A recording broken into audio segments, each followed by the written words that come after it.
Vamos agora de movimento operário, mas é a continuidade da República das Oligarquias. Não se esqueça de se inscrever no canal, compartilhar e curtir. Vamos caminhando?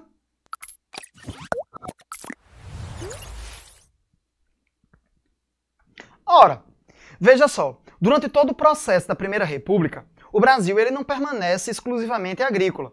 Você passa a ter uma série de outras atividades econômicas que já tinham surtos desde o século XIX. Essas atividades, tanto de prestação de serviços, de comércio, também estão associadas a um elemento industrial. O Brasil estava se alterando, o Brasil estava mudando, e nessas transformações ligadas à modernidade, nós temos a ideia do movimento operário. Esse movimento operário, ele nasce exatamente das novas demandas que a sociedade e a economia brasileira apresentavam. Nesse princípio, é importante a gente analisar as habilidades e competências. Além daquelas que eu já trouxe para você em outra aula, qualquer coisa, clica aqui no card para dar uma olhada nelas, eu estou acrescentando agora para você a habilidade H22, que se apresenta lá, olha comigo. Analisar as lutas sociais e conquistas obtidas no que se refere às mudanças nas legislações e nas políticas públicas.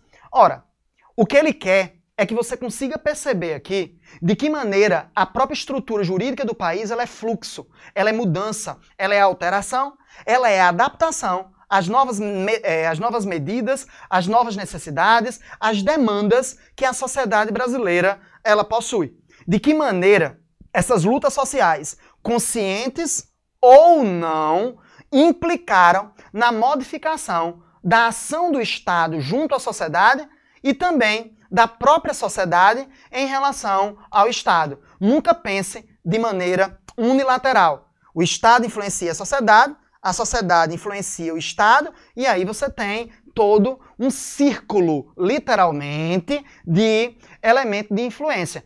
A cultura popular, cultura elitista, pense nunca separado, mas sempre junto, sempre em relação, sempre em mistura, um, outro, nunca apenas um. Beleza isso? Sendo assim, vamos começar a ver o nosso movimento operário associado mais uma vez à imigração.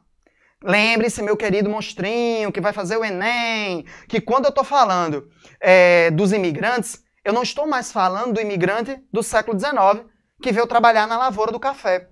Eu estou falando agora do imigrante que saiu da Europa e veio para as cidades brasileiras, argentinas, norte-americanas, canadenses. E esses imigrantes, eles agora trazem toda uma carga de influência social dos movimentos operários que aconteceram na Europa. Esses indivíduos, muitas vezes, eles foram convidados a se retirar pelo próprio Estado italiano, alemão, espanhol agora, português, estão vindo para o Brasil. Um pouco depois desse momento, esses imigrantes continuam vindo pela ascensão dos nazifascismos pós Primeira Guerra Mundial. Então o imigrante, ele se desloca para o Brasil. E quando chega aqui, ele traz, mais uma vez, toda uma carga cultural. Nessa segunda leva de imigrantes, em vez da impactação ser no campo, a impactação é na cidade.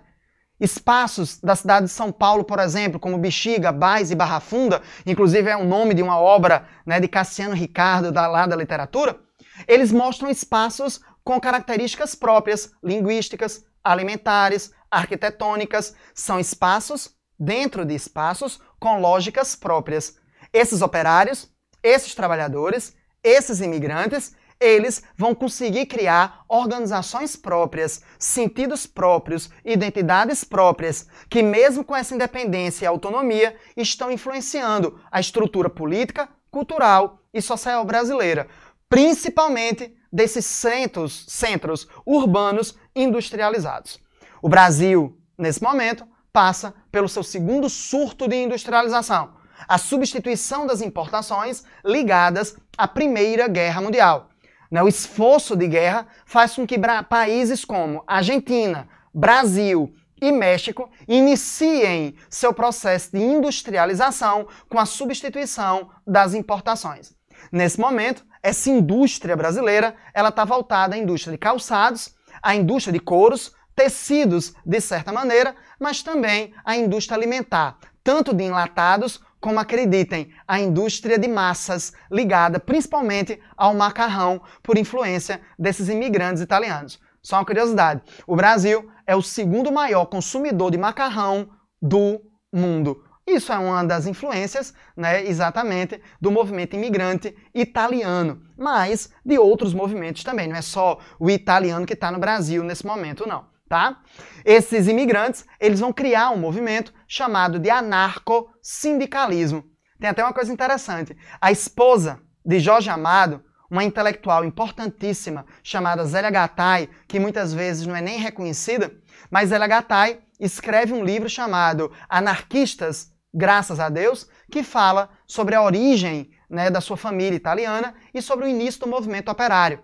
Né, Zélia Gattai, casada com Jorge Amado, é uma das mais importantes influências intelectuais para o nosso grande escritor e uma escritora política importantíssima para a gente entender o início do século XX aqui. Esse movimento, chamado anarco-sindicalismo, é exatamente o movimento que está propondo o surgimento de uma série de leis de proteção do trabalhador.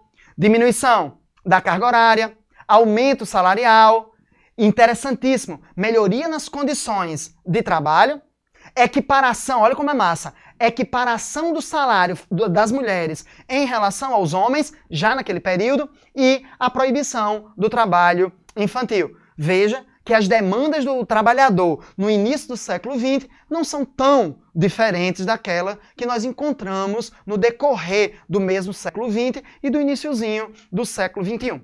Um elemento interessante para se pensar bem aí é a primeira greve geral do Brasil, que acontece em 1917, nas indústrias Matarazzo, lá na cidade de São Paulo. Uma família riquíssima, industrial, liderada por um cara chamado Matarazzo, um imigrante pobre, e sobre ele se constrói todo aquele discurso do pobre miserável, que comia pão com banana e conseguiu ficar rico, empreendedor, aquelas ideias belíssimas da meritocracia, aquelas coisas massa que se diz que se você quer, você pode. Quem consegue, consegue porque persiste. Consegue simplesmente porque tem o poder de fazer isso.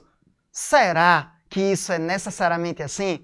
Todos aqueles que persistirem, todos aqueles que trabalharem, eles vão realmente conseguir?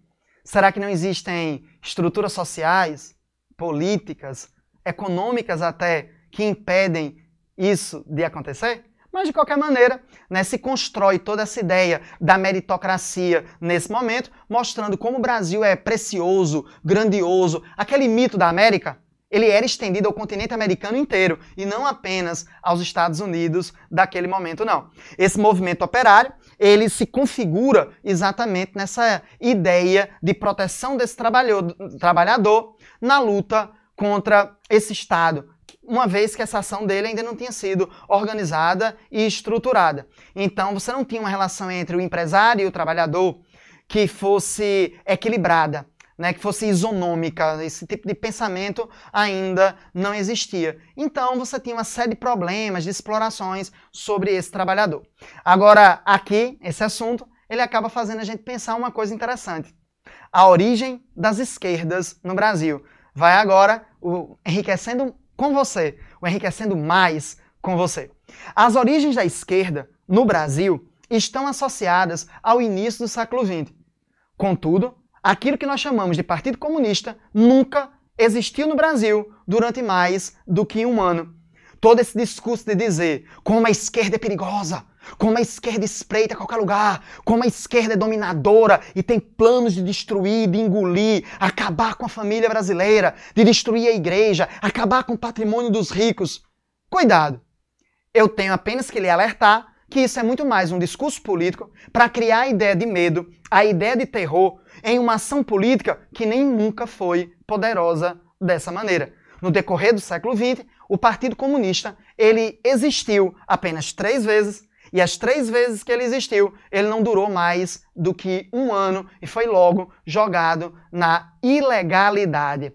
Se a gente for parar para perceber isso, a primeira vez é nos anos 20, depois acontece nos anos 30, durante o governo Vargas, fechado, fechado. Aí, de repente, acontece depois em 46, 1946, e em 48 ele é fechado, e continua fechado, sem esquerdas se desenvolverem no Brasil, até a Constituição de 1988. É com a reabertura política, depois da ditadura civil-militar, que a gente vai ter o partido de esquerda voltando. E o PT, como grande exemplo, vai passar a vigorar. Antes disso, não se tem. Então pense um pouco até que ponto essa esquerda realmente era um perigo. Não estou aqui defendendo a esquerda ou a direita. Eu só estou querendo que você entenda que a esquerda não era aquilo de poder que se dizia que ela era. A sua capacidade de articulação sempre foi consideravelmente limitada. Reflita, pense, questione. Será que as coisas realmente são assim do jeito que me disseram? Enriquecendo com você.